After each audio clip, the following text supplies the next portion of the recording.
Hello viewers, আজকে আমি তোমার জন্য একটা খুব সিম্পল রেসিপি নিয়ে এসেছি এবং এর টেস্টটা কিন্তু অনেকেই ভালো খাও এই জিনিসটা। সেটা হচ্ছে মানকচু বাটা। মানকচু বাটা খেতে কিন্তু খুবই টেস্ট লাগে, কিন্তু যদি ঠিক প্রসেসে এটাকে না করা হয়, তৈরি করা হয়, তাহলে কিন্তু গলা ধরার একটা ব্যাপার থাকে। এই জন্যে অনেকেই কিন্তু এই কচু বাটা খেতে ভয় পাও, কিন্তু আজকে আমি তোমাদের যেভাবে করে দেখিয়েছি সেইভাবে যদি করো, আমি কিন্তু 100% গ্যারান্টি দিতে পারি একটুও গলা ধরবে না।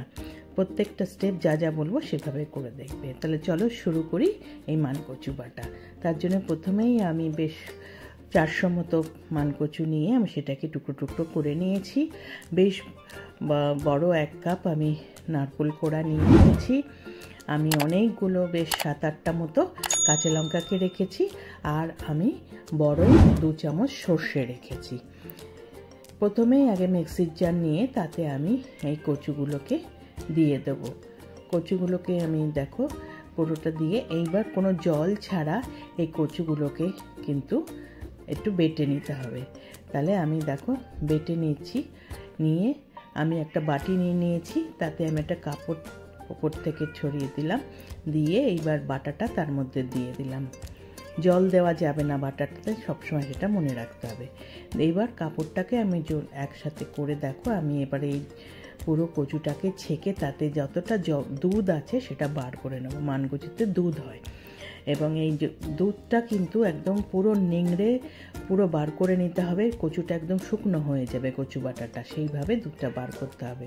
তাহলেই আর গলা ধরার কোনো চান্স থাকবে না।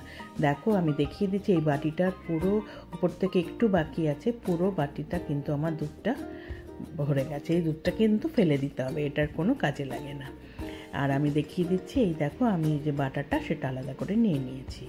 এইবার আমি একটা মিক্সির জার, একটা ছোটো আবার নিয়ে নিলাম, নিয়ে তার মধ্যে সর্ষেটা দিয়ে দিয়েছি, আর কাঁচা লঙ্কাগুলোকে আমি ভেঙে ভেঙে তার মধ্যে দিয়ে দিলাম।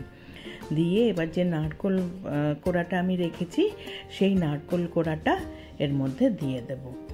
দিয়ে এইবার এই তিনটেকে শুকনো আগে আমি ঘুরিয়ে নেব মিক্সিতে। তার আগে আমি একটু নুন দিয়ে দিলাম, তাতে 1/2 চামচ, যেরকম লাগবে প্রয়োজন মতো 1/2 চামচ নুন দিয়ে দিলাম।